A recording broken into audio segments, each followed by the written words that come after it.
जैन और आज मैं आपके लिए लेके आया हूँ chapter number 2 unit and measurement का वीडियो लेक्चर नंबर 7 जो कि है कॉम्बिनेशन ऑफ एरर। तो प्लीज बच्चों subscribe my beautiful channel physics Mantra for the upcoming videos.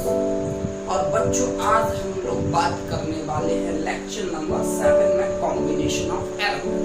तो बच्चों इससे पहले लेक्चर नंबर 6 में हम लोगों ने बात किया हुआ था आपका एरर पे, एरर भी पढ़ा हुआ था। एरर के अंदर हम लोगों ने एब्सोल्यूट एरर देखा था, ट्रू वैल्यू कैसे निकालते हैं, मेजर्ड वैल्यू कैसे निकालते हैं, इसके बाद एब्सोल्यूट एरर कैसे निकालते हैं, मीन एब्सोल्यूट एरर कैसे निकालते हैं, रिलेटिव एरर निकालना सीखा था, परसेंटेज एरर निकालना सीखा था। यहाँ पे हम लोगों ने क्वेश्चन भी बच्चों सॉल्व आउट किया हुआ था। फाइनली हम लोगों ने एक चीज देखा था कि कोई भी अगर हमारे पास फिजिकल क्वांटिटी है उसका करेक्टेड फॉर्म क्या होता है, तो हम लोग बात करने वाले हैं। तो प्लीज बच्चों कॉपी निकालो, पेन निकालो, नोट्स बनाना स्टार्ट करो और मेरे ब्यूटीफुल से चैनल फिजिक्स मंत्रा को सब्सक्राइब करो, लाइक करो, शेयर करो फॉर द अपकमिंग वीडियो। इसी तरीके से बच्चों अपना प्यार दिखाते रहो, अच्छे अच्छे कमेंट देते रहो। तो चलो आज हम लोग स्टार्ट करते हैं कॉम्बिनेशन ऑफ एरर कहाँ से आती है, कैसे आती है, उन सारी चीज़ों पे हम लोग बच्चों बात करने वाले हैं। ठीक है, तो देखो यहाँ से बच्चों लास्ट लेक्चर में हम लोगों ने देखा हुआ था कि यहाँ से कोई भी फिजिकल क्वांटिटी होती है उसका करेक्टेड फॉर्म क्या होता है। आपका करेक्टेड फॉर्म होता है x प्लस डेल एक्स या a प्लस डेल ए ले सकते हैं। x जो है वो आपका ट्रू वैल्यू है या आपका इसको हम लोग एक्चुअल वैल्यू भी बोलते हैं, और यहाँ से डेल एक्स जो होता है उसको हम लोग बोलते हैं एब्सोल्यूट एरर। क्या बोलते हैं बच्चों? एब्सोल्यूट एरर बोलते हैं। ठीक है, तो ये हमारा करेक्टेड फॉर्म होता है जिसमें ट्रू वैल्यू और एक्चुअल वैल्यू प्लस माइनस, मतलब यहाँ से जो मेजर्ड वैल्यू हो सकती है वो आपका ट्रू वैल्यू से ज़्यादा भी हो सकती है, ट्रू वैल्यू से कम भी हो सकती है। तो ये क्या है बच्चों? आपका करेक्टेड फॉर्म है। और करेक्टेड फॉर्म कुछ इस तरीके से लिखते हैं। इससे पहले वाले एरर लेक्चर में हम लोग एक्स बार लिखते, तो यहाँ पर हमने इसको ट्रू वैल्यू को एक्स लिख दिया। हमने क्या लिख दिया बच्चों? एक्स लिख दिया। X plus minus del x हम लोगों ने लिख दिया। तो अब देखो बच्चों यहाँ से ये तो था आपका करेक्टेड फॉर्म। अब यहाँ से कॉम्बिनेशन ऑफ एरर में आता है सबसे पहले प्रोपोगेशन ऑफ एरर, कि बच्चों यहाँ से एरर जो है वो कैसे आपका फैलना स्टार्ट करती है। प्रोपोगेशन का मतलब होता है फैलना। तो ये एरर कैसे आपका फैलना स्टार्ट करती है? एरर जो है वो अगर फॉर एग्जांपल हमारे पास कोई आउटपुट है जो कि किसी दो इनपुट पर डिपेंड कर रहा है, या आपका कोई रिजल्ट है। चलो तो यहाँ से पहले हेडिंग लगा लो, और इस हेडिंग का नाम है आपका एडिशन एंड सब्ट्रैक्शन। हेडिंग लगाओ। प्रोपोगेशन ऑफ एरर के अंदर आता है आपका एडिशन एंड सब्ट्रैक्शन। ठीक है, तो इसके अंदर सबसे पहला आएगा आपका एडिशन। जैसे फॉर एग्जांपल बच्चों यहाँ पे कोई आउटपुट है वो है x, कोई आउटपुट है आपका x, कोई आउटपुट है आपका x कुछ इस तरीके से, और वो डिपेंड कर रहा है दो इनपुट के सम पे, a और b के सम पे डिपेंड कर रहा है। या कोई रिजल्ट है वो दो फिजिकल क्वांटिटी के सम पे डिपेंड कर रहा है, a प्लस b। ठीक है, तो इसमें कितना मैक्सिमम पॉसिबल एरर होगा। यहाँ पे जो हम लोग फॉर्मूला पढ़ने वाले हैं वो फॉर्मूला का मैक्सिमम पॉसिबल एरर का। ठीक है, तो चलो यहाँ से इसको हालांकि ड्राइव करने का भी तरीका होता है, मैं दिखा दूंगा आपको ड्राइव करने का तरीका। जैसे फॉर एग्जांपल हमने यहाँ पे a ले लिया, ये है आपका 3 प्लस माइनस 0.3। ठीक है, और b हम लोगों ने ले लिया 2 प्लस माइनस 0.2। ठीक है, यहाँ से फॉर एग्जांपल a की जो मेजर्ड वैल्यू है वो है आपका 3.3, मतलब a को हमने मेजर किया, इसकी ट्रू वैल्यू है कितनी आपकी 3, मेजर हमने कितना कर लिया इसको 3.3। इसी तरीके से b की मेजर्ड वैल्यू कितनी थी? b की हमने मेजर्ड वैल्यू ले ली 1.8 ले ली। ठीक है, 1.8 जबकि इसकी ट्रू वैल्यू कितनी थी, 2 थी। तो यहाँ पे अगर मैं इसके ट्रू वैल्यू की बात करूं तो a प्लस बी का सम कितना आएगा, 5। कितना आएगा बच्चों, 5। यहाँ पे आ कितना रहा है, इनको अगर हम ऐड करें तो ये आएगा आपका कितना, 5.1। कितना आएगा बच्चों, 5.1। ये है ट्रू वैल्यू, ये है मेजर्ड वैल्यू। क्या है बच्चों, मेजर्ड वैल्यू है। इन दोनों के बीच में डिफरेंस कितने का है, 0.1। ये 0.1 का क्या क्या आपका एरर आ गया। इसकी ट्रू वैल्यू कितनी थी, 5, मेजर्ड वैल्यू कितनी है, 5.1। तो इन दोनों के बीच का जब हमने डिफरेंस देखा तो कितने का आया डिफरेंस आपका, 0.1 का एरर आ गया आपका। तो कहने का मतलब है कि अगर हमारे पास कोई रिजल्ट है x जो कि दो फिजिकल क्वांटिटी के सम पे डिपेंड कर रहा है, तो इसके एरर के फॉर्मूले को हम लोग किस तरीके से लिखेंगे, del x is equal to the del a plus del b। ये एरर का फॉर्मूला हो गया। अब ये आया कैसे है तो भी मैं अभी आपको बता देता हूँ। ठीक, तो अब x का जो रिजल्ट होगा वो आपका कुछ इस तरीके से लिखेंगे हम लोग, x का result true value of x plus minus error. ये जो फॉर्मूला बना है एरर का, ये फॉर्मूला होगा आपका किसका, मैक्सिमम पॉसिबल एरर का। किसका, मैक्सिमम पॉसिबल एरर का फॉर्मूला होगा। अब देखो यहां से कि अगर हमारे पास दो क्वांटिटी हैं a और b, तो इन दोनों में अगर हम इन दोनों को क्या कर रहे हैं, आपका ऐड कर रहे हैं, मतलब x डिपेंड कर रहा है a प्लस b पे, तो इन दोनों में कितना मैक्सिमम पॉसिबल एरर हो सकता है। चलो इसका एक एग्जांपल यहाँ पे हम लोग ले सकते हैं। जैसे फॉर एग्जांपल यहाँ पे हमने इसको मेजर किया, इसको हमने मेजर किया, यह है 3.3, इसको मेजर किया, यह कितना आया 2.2। इन दोनों को हमने जब ऐड किया तो कितना आया 5.5, जबकि इसकी ट्रू वैल्यू कितनी थी 3 और 2 5। तो एरर कितने का आया 0.5 का आपका एरर आया। क्या इससे ज्यादा एरर आ सकता है, नहीं आ सकता है ना। तो चलो यहाँ से ट्रू वैल्यू देखी हमने, यहाँ से इसकी मेजर्ड वैल्यू देखी, डिफरेंस हटाया तो हमारे पास क्या आ गया, मैक्सिमम पॉसिबल एरर आ गया। तो चलो अब हम इस फॉर्मूले से क्या करते हैं, कैलकुलेट करते हैं। तो चलो यहाँ से एरर कितने का है 0.3, यहाँ से एरर कितने का है आपका 0.2 का, जिसको हम लोग क्या बोलते हैं आपका एब्सोल्यूट एरर बोलते हैं। 0.3 और 0.5 को अगर हम ऐड करेंगे तो क्या आ जाएगा, मैक्सिमम पॉसिबल एरर 0.5 का आ जाएगा। वही हम डायरेक्टली इस फॉर्मूले से भी कैलकुलेट कर सकते हैं। जरूरी नहीं है अगर हमने ये यहाँ से वैल्यूज ली है तो हर उसमें आपका एरर 0.5 आएगा, जरूरी नहीं है। जैसे हम लोग चलो यहीं से ले रहे हैं 2.7, चलो हमने इसको मेजर किया 2.7, इसको हमने मेजर किया आपका 2.2 भी है, या कुछ इस तरीके से ले लो 1.8 लिया। चलो अब इन दोनों को हमने ऐड किया, इन दोनों को हमने ऐड किया तो कितना हो जाएगा आपका 4.2 नहीं 4.5, कितना हो जाएगा बच्चों 4.5। ठीक है, तो यहाँ पे 4.5 हुआ, जबकि इनकी एग्जैक्ट वैल्यू कितनी है 5, तब भी आपका एरर कितने का है 0.5। अब इसी का दूसरा केस, अब अगर हमने फॉर एग्जांपल यहाँ पे हमने लिया कितना 3.3 और यहाँ पे लिया हमने 1.8, इन दोनों को हमने ऐड किया तो कितना आया आपका, इन दोनों का ऐड आया आपका 3 और 4 5.1, कितना आया 5.1, और इनकी ट्रू वैल्यू कितनी थी 5, तो एरर कितने का हो गया आपका 1 का। कितने का एरर हो गया 1 का। तो कहने का मतलब है मैक्सिमम पॉसिबल जो एरर आएगी वो आएगी 0.5 से ज़्यादा नहीं हो सकती है, उससे कम हो सकती है। जैसे यहाँ पे देखो 0.1 का है, इसी में 0.2 का भी आ सकता है। तो मैक्सिमम पॉसिबल एरर होगी कितने की 0.5 की, जिसको हम लोग इस फॉर्मूले से कैलकुलेट करेंगे। Del x error in the output या error in the result x is equal to the error in the quantity a plus error in the quantity b. तो एक्स का रिजल्ट हो जाएगा x plus minus del x. हो जाएगा बच्चों, हो जाएगा या नहीं, हो जाएगा या नहीं। चलो तो इसका हम लोग जो है एक डेरिवेशन भी देखते हैं कि ये कैसे ड्राइव होता है। तो चलो पहला फॉर्मूला नोट करो, पॉज करके स्क्रीन को नोट करो, पॉज करके स्क्रीन को नोट करो। चलो नोट हो गया, नोट हो गया। तो चलो बच्चों अब हम लोग यहाँ से इसका डेरिवेशन देखते हैं।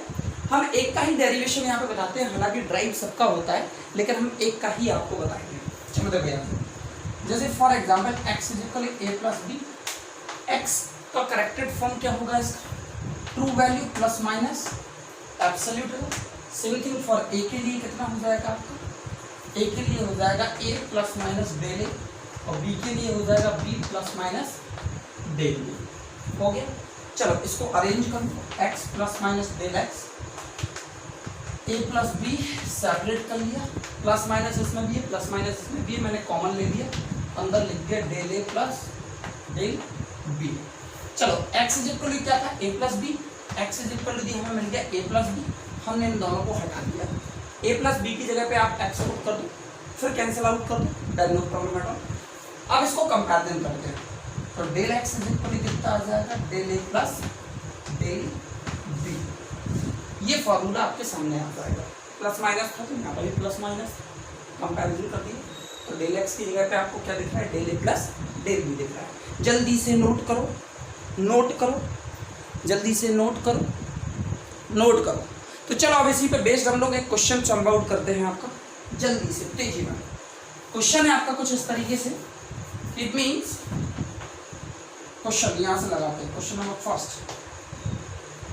the resistance R1 is equal to the 100 plus minus 3 ohm and R2 is equal to the R2 is equal to 200 plus minus 4 ohm are connected in series,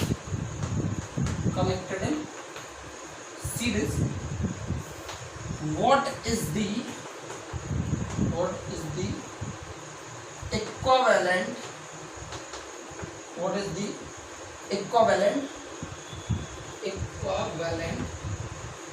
resistance. मतलब यहाँ पे हमें क्या करना है बच्चों, इक्विवेलेंट रेजिस्टेंस कैलकुलेट करना है with the maximum possible error के साथ। तो आपने अगर पढ़ा होगा तो the resistance R1 is equal to this one, R2 is equal to this one, are connected in series, what is the equivalent resistance।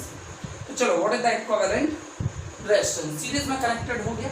तो चलो सीरीज का फॉर्मूला क्या होता है, क्लास 10th में पढ़ा होगा आपने, R1 प्लस R2 यही होता है। चलो ये फॉर्मूला हो गया, तो यहाँ से R इक्विवेलेंट की वैल्यू कितनी होगी, यहाँ से R इक्विवेलेंट मतलब R1 और R2 क्या है, ट्रू वैल्यू है, तो 100 और यहाँ से कितना हो गया आपका 200, कितना हो जाएगा आपका 100 प्लस 200, ये तो हो गया इसका ट्रू वैल्यू। अब इसकी एरर भी निकालनी है, del R equivalent is equal कितना हो जाएगा, इसमें कितने का है प्लस माइनस 3 ओम का, तो 3, इसमें कितने का है 4 का, तो टोटल कितना हो गया 7 हो गया, प्लस माइनस 7 ओम का। तो अब R का जो रिजल्ट होगा वो किस तरीके से लिखो, R इक्विवेलेंट मतलब true value plus minus del R equivalent कितना हो जाएगा आपका 300 प्लस माइनस कितना हो जाएगा आपका 7 ओम का। हो गया बच्चों, हो गया या नहीं। हमने ट्रू वैल्यू को अलग कैलकुलेट कर दिया और हमने एरर को अलग कैलकुलेट कर दिया और रिजल्ट में उसको हमने लिख दिया, और रिजल्ट में हमने उसको लिख दिया तो हमारे पास क्या आ गया आपका corrected form of equivalent resistance in the series with the true value and the error. वो एरर कौन सी है, मीन एब्सोल्यूट। कौन सी एरर, मीन एब्सोल्यूट। तो जल्दी से नोट करो। अब हम लोग इसके दूसरे पार्ट पर बात करने वाले हैं, चलो जल्दी से नोट करो, जल्दी से नोट करो। एडिशन के बाद हम लोग आगे बात करने वाले हैं, एडिशन के बाद नोट करो। नोट हो गया बच्चों। चलो अब जो फॉर्मूला हमारे पास आया हुआ है एडिशन के लिए, वही फॉर्मूला आपका होगा किसके लिए, सब्ट्रैक्शन के लिए भी होगा। अरे सर दोनों के लिए सेम फॉर्मूला कैसे हो गया। तो चलो यहां से सब्ट्रैक्शन का देखते हैं हम लोग, सब्ट्रैक्शन।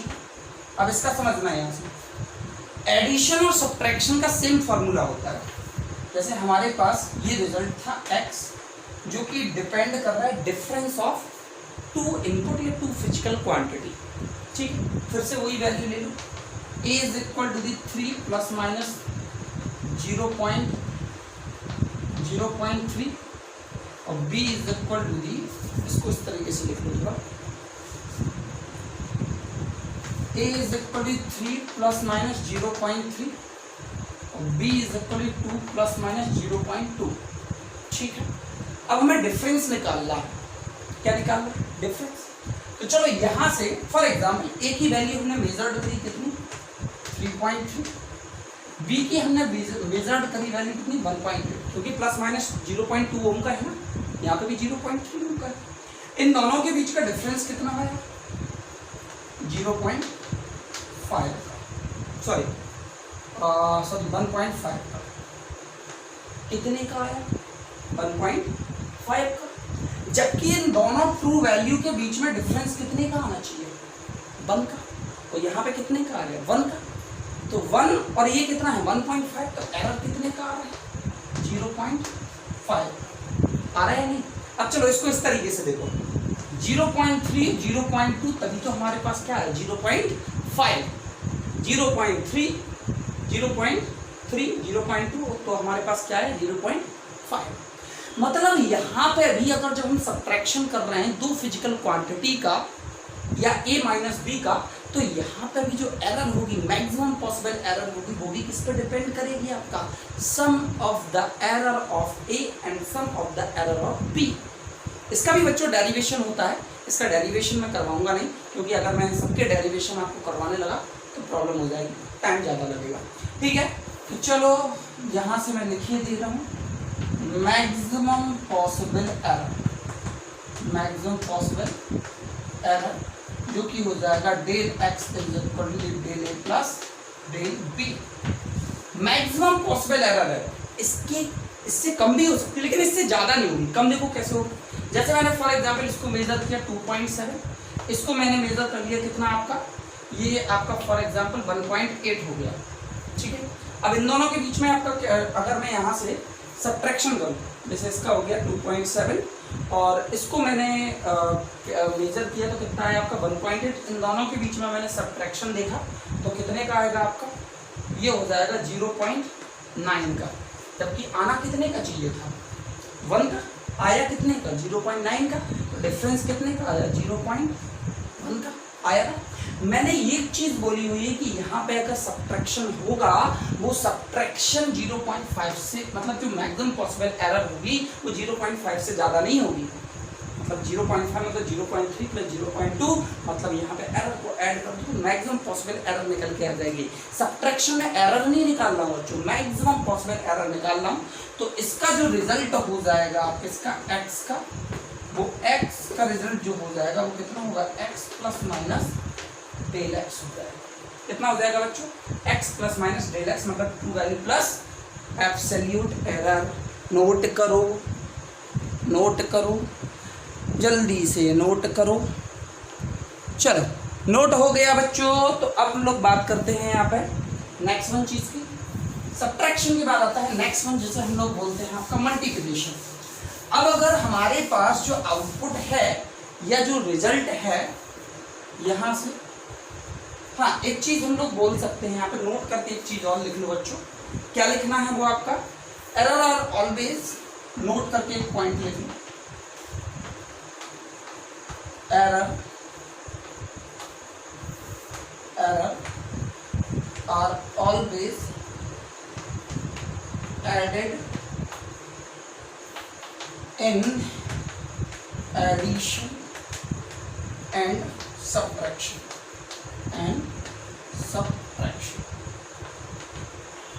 एरर जो है वो हमेशा एडिशन और सब्ट्रैक्शन में क्या करेगी आपका ऐड हो जाएगी। ठीक है, नोट हो गया। अब डालो जरा heading multiply and division, multiplication या मल्टीप्लाई एंड डिवीजन। चलो तो मल्टीप्लाई को हटा के मल्टीप्लिकेशन कर लो, मल्टीप्लिकेशन। ठीक है, चलो मैंने ये हेडिंग लगा दी। अब फॉर एग्जांपल हमारे पास जो आपका क्या होगा आउटपुट होगा, तो आउटपुट किस पर डिपेंड करेगा आपका दो फिजिकल क्वांटिटी के इनपुट पे ए और बी, फॉर एग्जांपल लेंथ है या फोर्स है, कुछ भी व्हाटएवर, तो इसको बाय यूजिंग द डिफरेंशिएशन और इंटीग्रेशन, अगर मैं इसको दिखाऊं डायरेक्टली तो यहाँ से हम फॉर्मूला भी ड्राइव कर सकते हैं। अदरवाइज हम लोग इसको डायरेक्टली फॉर्मूले के टर्म्स में लिखे हैं तो क्या लिख सकते हैं, यहाँ पे लिख सकते हैं एरर। अब यहाँ पे जो एरर होगी वो फ्रैक्शनल एरर होगी, उस फ्रैक्शनल एरर को हम लोग यहाँ से परसेंटेज एरर के फॉर्म में भी ब्रेक कर सकते हैं। तो इसका जो डेरिवेशन होता है वो आता है del x upon x is equal to del a upon a plus del b upon b. ये एरर का फॉर्मूला आता है जो कि फ्रैक्शनल एरर के फॉर्म में होगा, फ्रैक्शनल एरर के फॉर्म में। अगर इसी को परसेंटेज के फॉर्म में कन्वर्ट करना है तो del x upon x is equal to del a upon a plus del b upon B.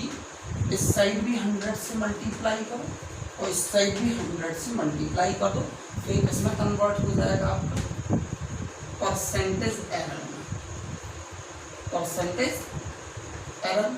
यही फॉर्मूला बच्चों निकल के आता है किसके लिए, आपका डिवीजन के लिए, ए अपॉन बी। अगर मैंने यहाँ पे लिख दिया x is equal a upon b तो यही फॉर्मूला ड्राइव पे आता है फ्रैक्शनल एरर का। चलो तो एक मैं मल्टीप्लाई का मैं आपको डिवाइड करके दिखाई दे रहा हूँ, तो इसको प्रॉपर फॉर्म में लिख लो तो del x upon x into 100 is equal to del a upon a into 100 plus del b upon b into 100। कुछ इस तरीके से भी हम लोग लिख सकते हैं। अब आप कहोगे कि डेल एक्स आपको पता है, एक्स आपको पता है, या डेल ए आपको पता है, ए आपको पता है, तो चलो मैं बता देता हूँ।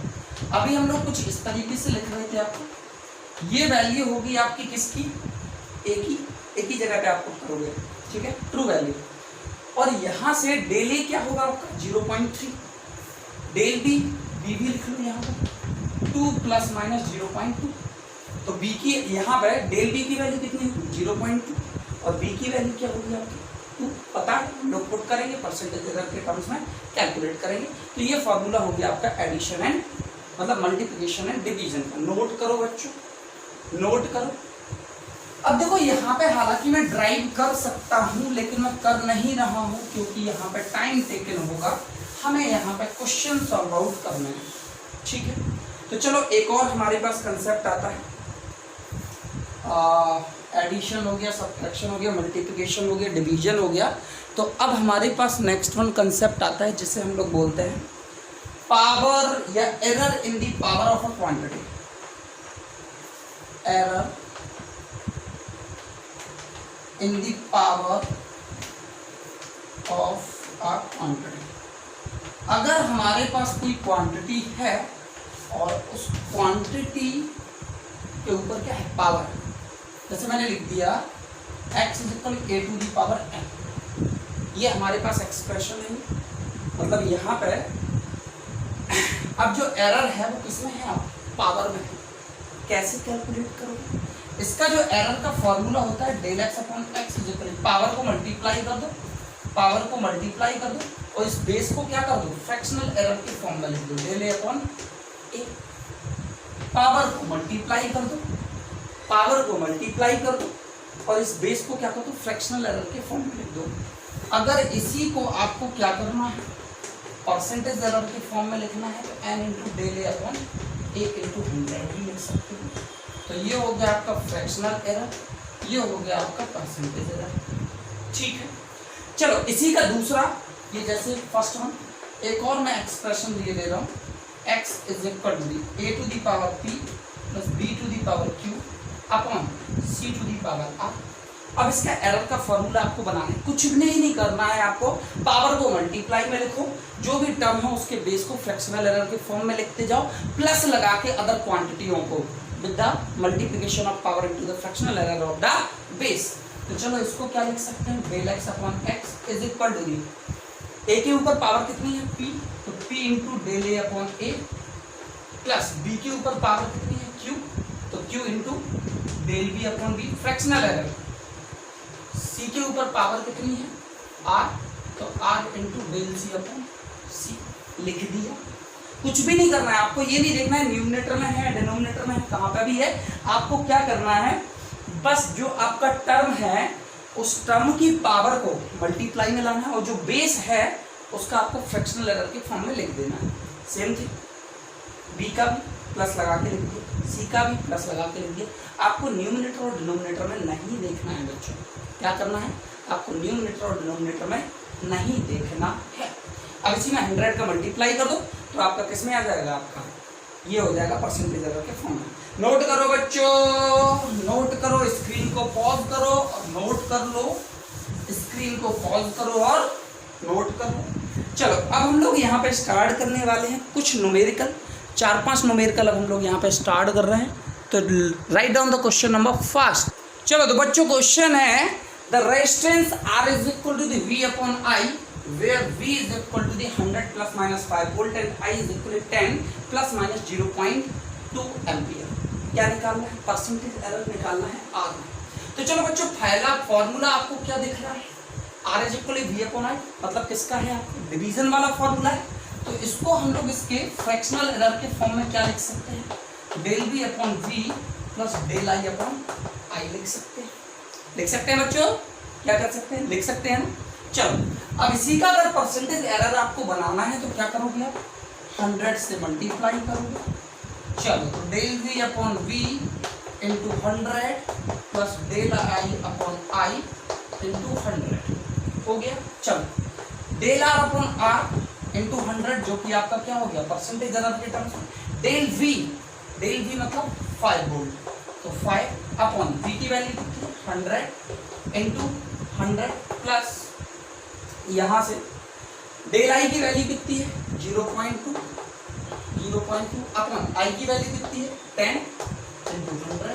चलो सॉल्व आउट करो, 100 से 100 पॉइंट हटाया सो 100 ये कैंसिल आउट, तो del R upon R into 100 is equal to the 5% का ये हो गया और 2% का ये हो गया, तो टोटल कितने का हो गया, 7% का हो गया। टोटल एरर या total percentage error in the resistance which is equal to the 7%। Note करो बच्चों। चलो अब स्क्रीन को पॉज करके नोट कर लो। अब स्टार्ट करते हैं क्वेश्चन नंबर 2 इसी का। तो चलो क्वेश्चन नंबर 2। चलो तो तीसरा क्वेश्चन बच्चों यहाँ पे है the error in the measurement of a radius आ गया, the error in the measurement of the radius of a sphere is 2%। What would be the error in the volume of sphere? तो बच्चों देखो यहाँ पे जरूरी नहीं है हर एक्सप्रेशन में वो आपको फॉर्मूला दे, जरूरी नहीं है वो हर क्वेश्चन में आपको फॉर्मूला दे। जैसे इससे पहले वाले क्वेश्चन में हम लोगों ने डिवाइड वाला देखा था तो रेजिस्टेंस का फॉर्मूला दे दिया था R is equal to V upon I। जरूरी नहीं है ना दे, नहीं भी दे सकता है, तो हमें फॉर्मूला पता होना चाहिए। तो वॉल्यूम ऑफ स्फीयर कितना होता है, 4/3 पाई r³, यही होना चाहिए बच्चों। चलो तो अब देखो यहाँ पे 4/3 पाई को हम लोग निगलेक्ट करते हैं। ये चीज मैंने पहले भी आपको बोला हुआ था, किसमें, यूनिट एंड मेजरमेंट में जितने भी कोफिशिएंट होंगे उनको हटा दो। तो 4/3 पाई को यहाँ से हटा दिया तो क्या हो गया, r³। अब ये जो फॉर्मूला बनेगा वॉल्यूम वाला उसको कंपैरिजन करो किससे, x is equal to a to the power n। मैंने क्या बोला हुआ था, इसको फ्रैक्शनल एरर में कन्वर्ट करने के लिए पावर को मल्टीप्लाई और बेस वाले को फ्रैक्शनल एरर के फॉर्म में लिख दो, ठीक है। चलो तो यहाँ से अब v इज इक्वल कितना हो गया, r³। इसको फ्रैक्शनल फॉर्म के एरर में लिखते हैं तो कितना हो जाएगा, डेल R अपॉन R हो जाएगा। इसको परसेंटेज एरर के फॉर्म में चेंज कर लो तो ये हो जाएगा 100 into del R upon R into 100 हो गया बच्चों। चलो तो यहाँ से 3, ये वाली वैल्यू आपको गिवन है क्वेश्चन में कितनी, 2%। अगर वो रेडियस कुछ इस तरीके से दे देता जैसे 2 ± 0.2, तब हम डेल R यहाँ पे रखते, R यहाँ पे रखते, डिवाइड करके फिर 100 से मल्टीप्लाई करते। लेकिन क्वेश्चन में डायरेक्टली उसने क्या दे दिया आपको, परसेंटेज एरर दे दिया, 2% का आपका परसेंटेज एरर है। तो 2% total maximum percentage error in the volume of a sphere कितना निकल के आएगा बच्चों, 6% का। नोट करो। एक और क्वेश्चन हम लोग सॉल्व आउट करते हैं, नोट करो। तो 4th वन क्वेश्चन है बच्चों, if the error involve in the measurement of a side of mass of a cube are 3% and 4% respectively. What is the maximum possible error in the density of the material? अब यहाँ पे कहानी कुछ गड़बड़ है। क्यों? क्योंकि हमें डेंसिटी का फॉर्मूला पता होना चाहिए जो कि होता है मास अपॉन वॉल्यूम। अब यहाँ पे एक चीज आपको पता होना चाहिए, if the error involved in the measurement of a side of a mass of a cube r, ये आपको जो एरर गिवन है, देखो यहाँ पे क्वेश्चन को थोड़ा सा अच्छे पढ़ लेना। If the error involve in the measurement of a side, ये वॉल्यूम की साइड गिवन है। एक वॉल्यूम क्या होता है? साइड का क्यूब होता है ना। वॉल्यूम क्या होता है बच्चों? साइड का क्यूब होता है ना। तो ये साइड की एरर गिवन है 3% और मास में एरर गिवन है 4% का। तो इसको क्या लिख सकते हैं अपन लोग? m upon L cube. Volume बात किसकी कर रहा है? आपका बात कर रहा है क्यूब की बात कर रहा है। क्यूब का आपका वॉल्यूम होता है साइड का क्यूब, ये लिख दिया साइड का क्यूब। अब इस फॉर्मूले को कंपैरिजन करो किससे? Error in the power, error in the power वाले फॉर्मूलेशन। तो चलो यहाँ से इसको फॉर्मूला लिखेंगे, del rho upon rho is equal to the del M upon M plus 3 into del M upon L. वहाँ पे मैंने क्या बोला था? पावर को मल्टीप्लाई करो, फ्रैक्शनल फॉर्म के फॉर्म, फ्रैक्शनल एरर के फॉर्म में लिख दो, प्लस 3 इंटू फ्रैक्शनल फॉर्म करें। परसेंटेज एरर के फॉर्म में कन्वर्ट करने के लिए 100 से मल्टीप्लाई करो, del M upon M into 100 plus 3 del L upon L into 100। चलो वैल्यू उठा के पुट कर दो बच्चों। मास कितना गिवन है आपको? मास दिया हुआ है 4% का, 4% प्लस 3। लेंथ में एरर कितने का गिवन है? 3% का। तो टोटल कितने का हुआ? 339, 9 और 4 13% का। टोटल मैक्सिमम पॉसिबल एरर कितने का हो गया आपका बच्चों? 13% का हो गया। तो आई होप बच्चों इस वीडियो में आपको मजा आया होगा, काफी कुछ आपका कंसेप्ट क्लियर हुआ होगा। और यहाँ से अब जो डीपीपी है वो मैंने टेलीग्राम पे आपकी अपलोड कर दी है, तो डीपीपी टेलीग्राम से निकालो, क्वेश्चन सॉल्व आउट करो। मिलते हैं बच्चों next one video lecture number 8 में, जिसमें हम लोग बात करने वाले हैं बहुत सारे conceptual question of unit and measurement के, जो कई बार आपके जेई में आए हुए हैं, नीट में आपके आए हुए हैं। तो just wait for the lecture number 8, और जल्दी ही हम लेके आने वाले हैं lecture number 8 on the physics Mantra. तो please subscribe my beautiful channel. मैं हूं आपका प्यारा physics teacher Jain. Thank you बच्चों, हैव अ गुड डे।